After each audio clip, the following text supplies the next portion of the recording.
Ever wondered what happens when a group of power-hungry HOA members try to claim land that isn't theirs? Well, I turned their office into a goat farm.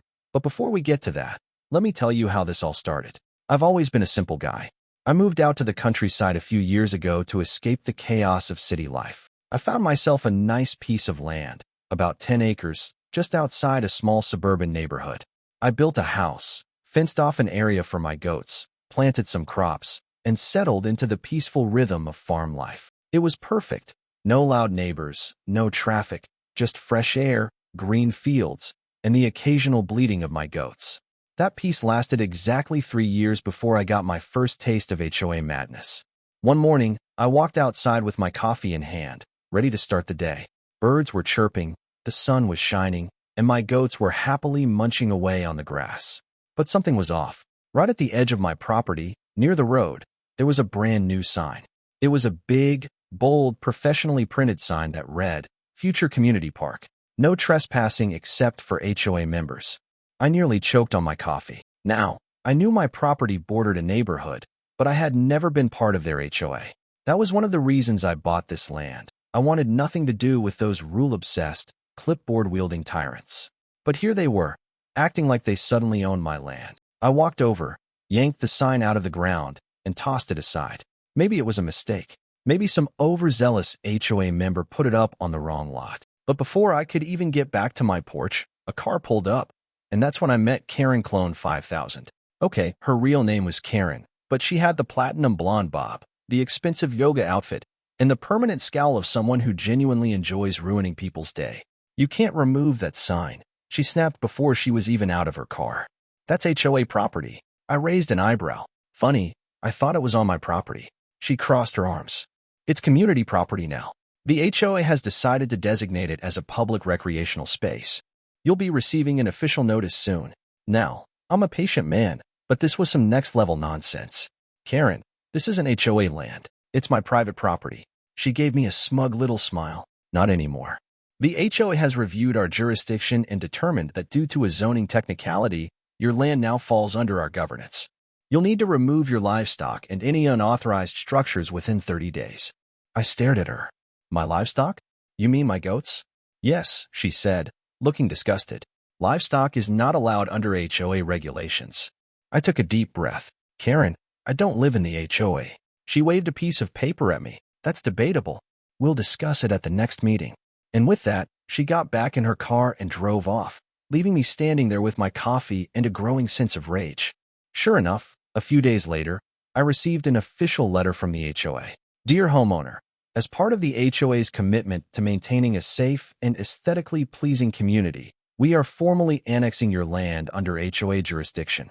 Per HOA guidelines, all livestock must be removed and any unauthorized structures must be taken down.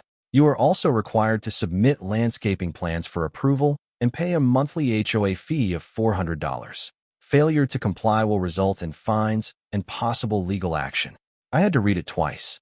They wanted me to pay them to kick me off my own land. That was it. I was done playing nice. I stormed over to their next HOA meeting, letter in hand. The room was packed with well-dressed, smug-looking board members seated at a long table and a bunch of homeowners who looked either bored or mildly terrified. I didn't even wait for introductions. "Who gave you the authority to claim my land?" "Karen." "Sorry, Karen Clone 5000 smiled sweetly. "As we mentioned in our notice, your land was reclassified due to a zoning update." A balding man in a polo shirt chimed in. "It's all legal, sir. The HOA has the right to protect community property." I smirked. Funny, because I checked with the county records office, and my land has been privately owned since the 1800s. No zoning changes, no reclassification. The room got quiet. A couple of homeowners shifted uncomfortably in their seats. Karen's smile faltered for a split second before she recovered. "Well, that's irrelevant. The HOA has voted, and the decision is final." I laughed. "That's not how property ownership works."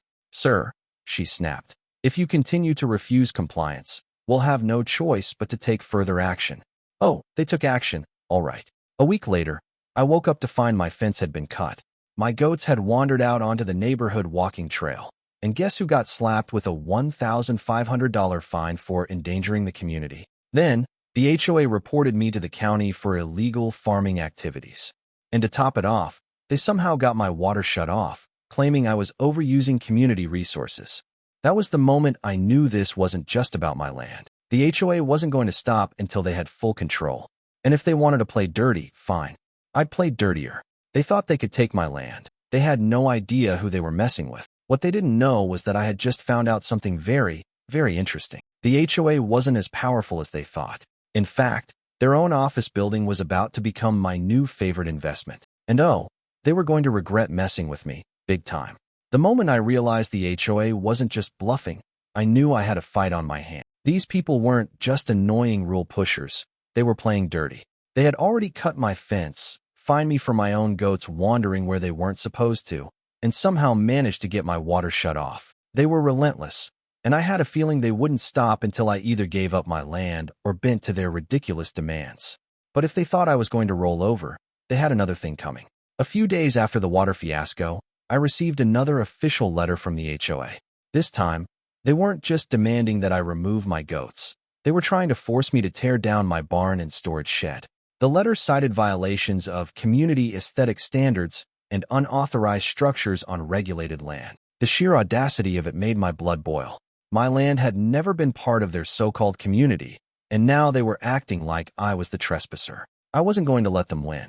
The first thing I did was call the county office to get a copy of my property's zoning and ownership records.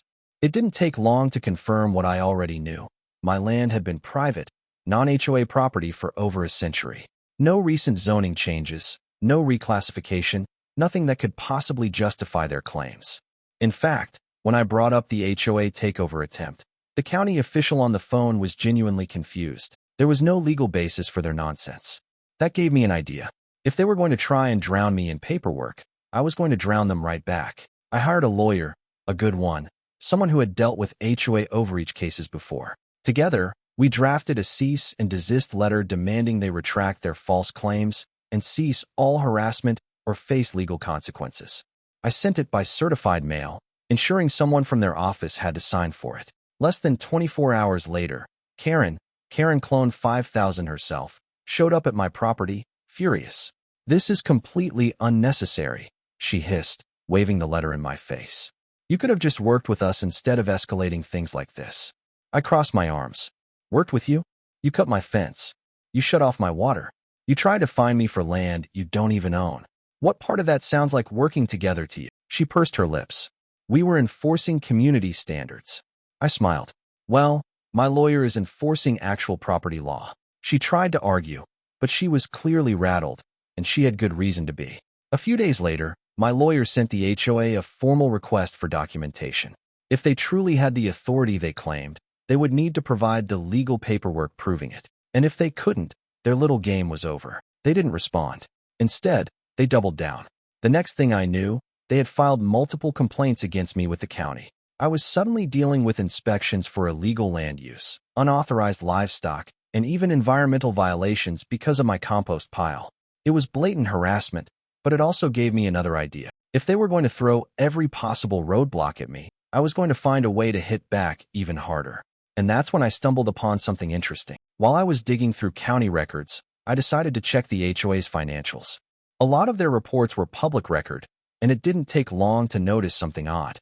Their office building, their precious headquarters, was in deep financial trouble. They hadn't paid their property taxes in over a year, and the county was getting ready to put it up for auction. The realization hit me like a lightning bolt. I didn't just need to win this fight. I needed to end the HOA for good. So, while they were busy sending me complaints and trying to bully me off my land, I started making moves of my own. I quietly contacted the county and lined up everything I needed to buy their building the moment it went up for sale. They had no idea what was coming, but soon enough, they were going to learn the hard way they messed with the wrong farmer. The more I thought about it, the more I realized that fighting the HOA through legal means alone wasn't enough. They weren't just making my life miserable. They were actively trying to take what was mine.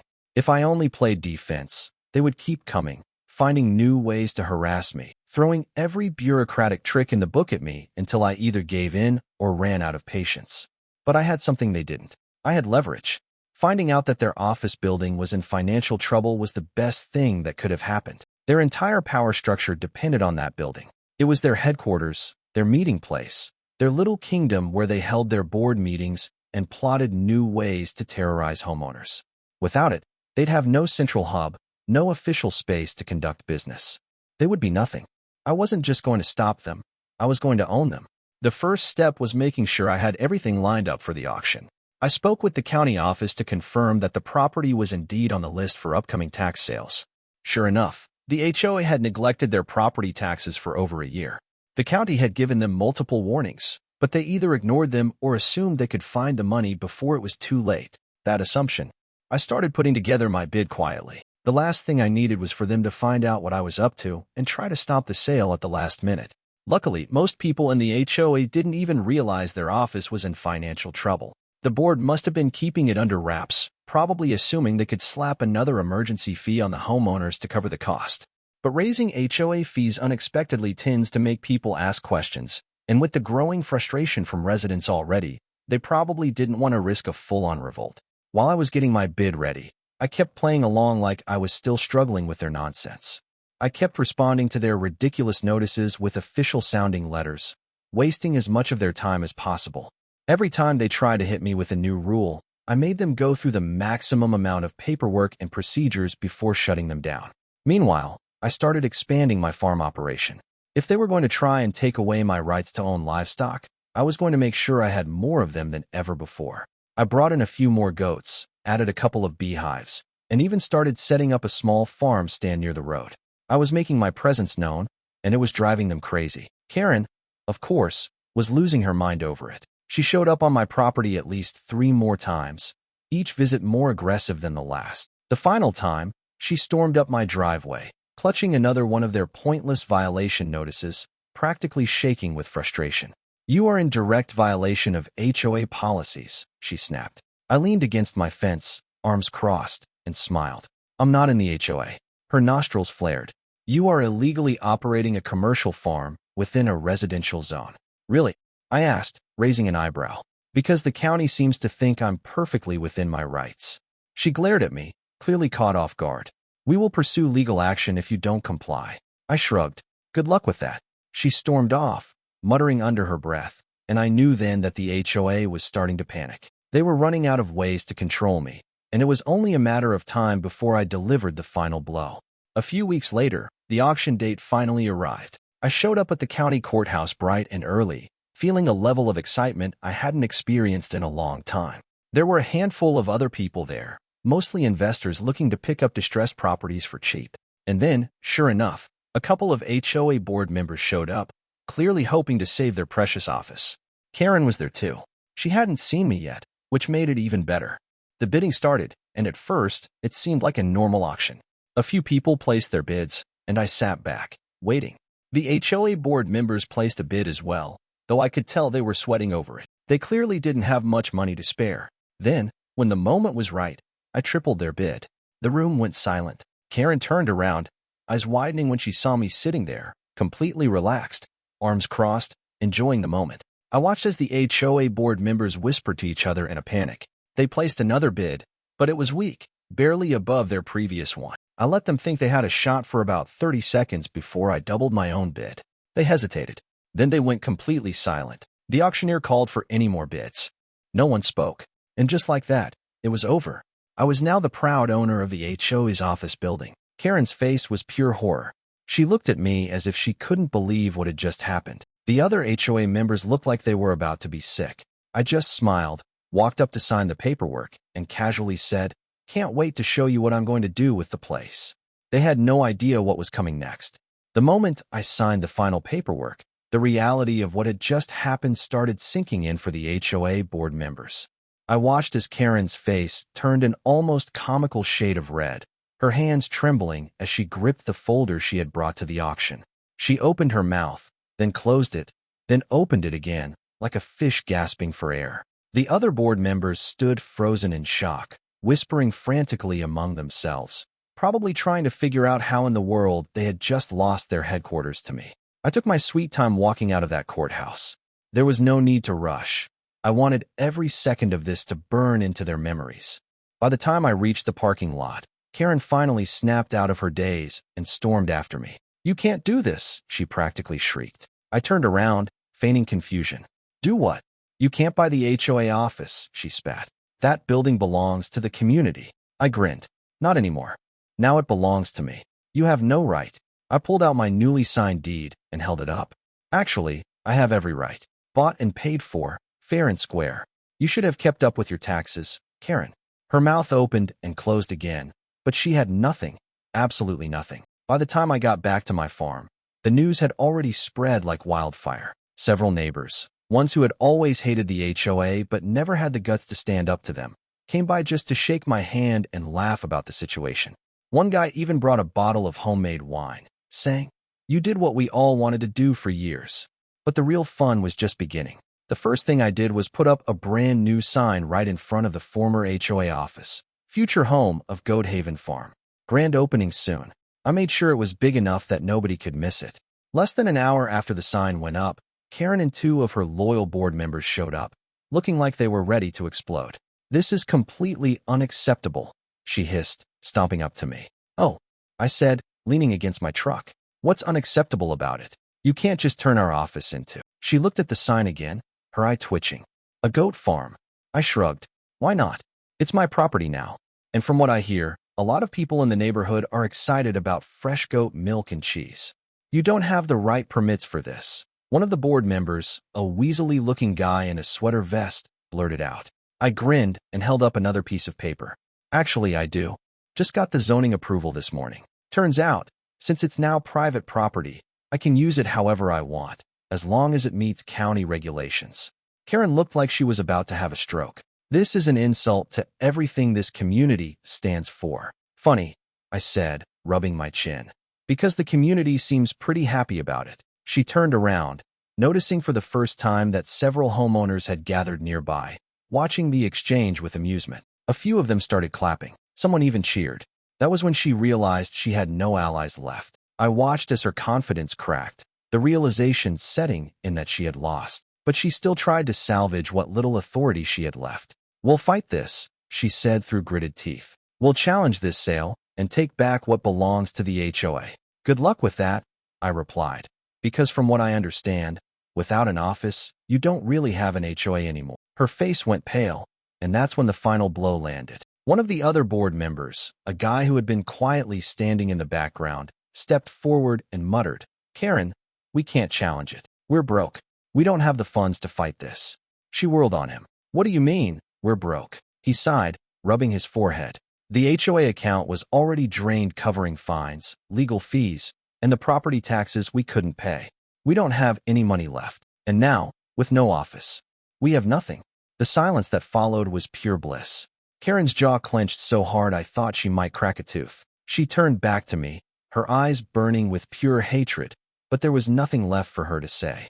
I let the moment stretch out, just to enjoy the sight of her finally, truly defeated. Then, I gave her a friendly pat on the shoulder and said, "Well, if you ever need a job, I'll be hiring farmhands soon. Goats need a lot of care, you know." That was the final straw. She let out a frustrated scream, spun on her heel, and stomped off. As she marched down the street, her loyal followers awkwardly followed, looking like they had just witnessed the complete and utter collapse of their little empire. And just like that, the HOA was finished. Over the next few weeks, I made good on my promise. The old HOA office was renovated into a small farm shop where I sold fresh goat milk, cheese, honey, and homemade soaps. Locals loved it. People who had once been terrified of the HOA were now coming by just to celebrate the fact that it was gone. And best of all, every time Karen had to drive by, she had to see the sign out front that read, "Goat Haven Farm, proudly built on the former HOA headquarters." Some victories are just too sweet. The moment the HOA lost their office, their downfall began like a slow-motion train wreck. At first, they tried to act like nothing had changed, like they still had control over the neighborhood. Karen and the remaining board members sent out emails insisting that temporary adjustments were being made and that alternative office spaces would be secured soon. But everyone could see through the desperation.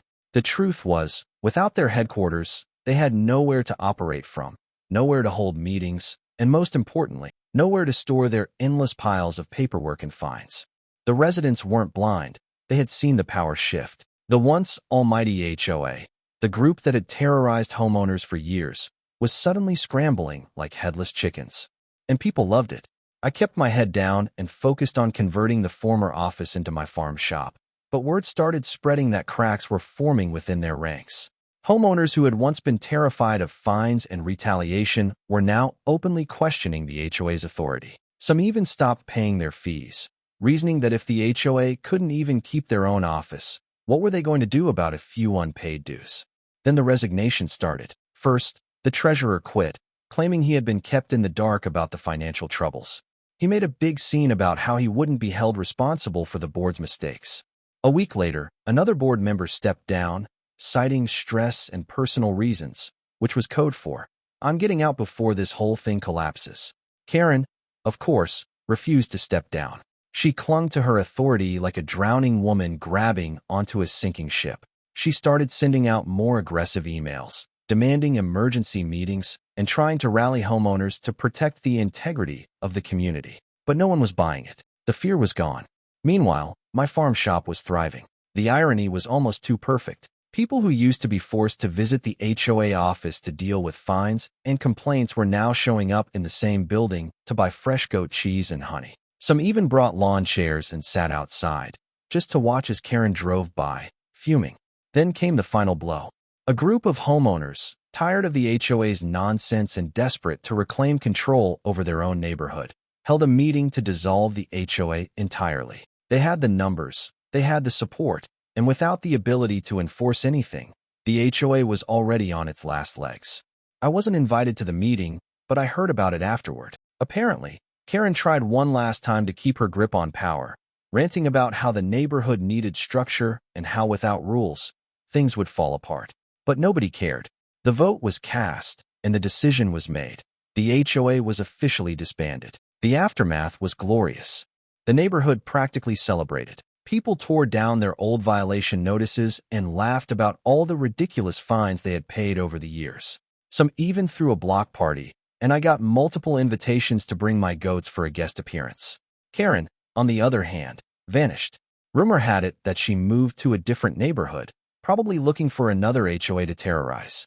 The few remaining board members either faded into obscurity or publicly distanced themselves from the disaster. As for me, I just kept living my life, running my farm, and enjoying the peace that came with knowing the battle was over. My land was safe, the HOA was gone, and the best part? Every time I walked into my farm shop, I got to see the look of satisfaction on my customers' faces, the same people who had once suffered under HOA tyranny, now free to live their lives without fear of fines or ridiculous rules. Justice had been served, and it had never tasted sweeter. With the HOA officially dissolved and Karen gone, life on my farm settled into a peaceful, almost surreal normality. The war was over, and I had won. My goats roamed freely, my farm shop was thriving, and best of all, the neighborhood was no longer under the grip of an overreaching, power-hungry board. For the first time in years, people actually seemed happy. The irony wasn't lost on me. What used to be the HOA's command center, the place where they fined people for grass being too long or mailboxes not being the right shade of beige, was now the heart of something truly useful. My farm shop had become a gathering place, a local favorite. People stopped by not just to buy goat cheese and fresh eggs, but to chat, share stories, and relish in their newfound freedom. One afternoon, as I was setting up a new display of honey jars, a familiar face walked in. It was one of the old HOA board members, not Karen, but one of her minions, a guy named Robert. He had always been quieter than the rest, never quite as aggressive, but still a loyal foot soldier in the HOA's reign of terror. I raised an eyebrow as he hesitated at the entrance, looking uncomfortable. "Didn't expect to see you here," I said, wiping my hands on my apron. He cleared his throat. "Yeah, well, things have changed." I smirked. "Sure have." There was an awkward pause. Then, to my utter shock, he muttered, "I need a job." I nearly burst out laughing. After everything, the fines, the threats, the harassment, one of them was now standing in my store, asking for a job. The poetic justice was so thick I could have spread it on toast. I leaned against the counter. "You know, I never thought I'd see the day." Robert sighed, clearly regretting being there. "Look, I just need something stable. I was never really into all that HOA stuff, just kind of went along with it." I let the silence stretch, just to enjoy watching him squirm. Then I shrugged. All right, you can work here. His face lit up with relief, but I added with a grin, you report to the goats first. Robert blinked. Wait, what? You wanted a job? Well, the first job around here is taking care of the goats, cleaning stalls, feeding them, making sure they're happy. He hesitated, clearly debating whether or not it was worth it. But he must have really needed that job because after a long pause, he finally nodded. Fine. I couldn't have asked for a better ending. As the weeks went by, the last remnants of the HOA's rule faded into memory. People fixed up their homes the way they wanted to without having to ask for permission. Kids played on lawns that were once considered violations. And most importantly, no one lived in fear of getting some ridiculous fine for a minor offense. One day, while sitting outside my farm shop, sipping a cold glass of fresh goat milk, I spotted Karen. She was standing at a nearby farmer's market stall, selling handmade candles. She looked different, less polished, more frazzled. She caught sight of me, and for a brief moment, we locked eyes. I could tell she was still bitter, still angry that she had lost. She glared at me like it was all my fault. I simply raised my glass in a mock toast and smiled. No hard feelings, Karen. Her nostrils flared, and without a word, she turned away. I leaned back in my chair, watching her walk off, and took another sip of my drink. Victory never tasted so sweet.